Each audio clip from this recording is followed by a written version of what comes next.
Hi అండి, కూరగాయలు చూసారా ఎంత రేటు ఉన్నాయో? చాలా రేటు ఉన్నాయి.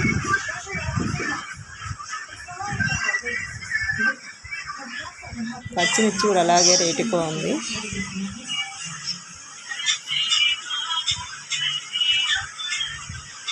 అన్ని కూరగాయలు అలాగే రేటుగా ఉన్నాయి. వంకాయలు అయితే చాలా బాగున్నాయి ఫ్రెష్గా.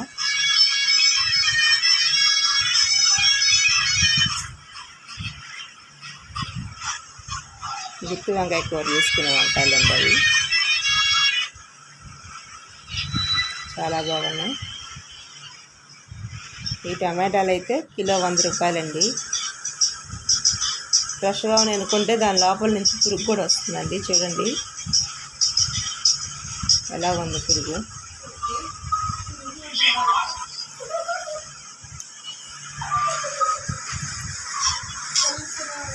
కిలో 100 రూపాయలు వంకాయలండి. కిలో 100 రూపాయలు టమాటాలండి. ఎంత రేటు లేదు చూడండి.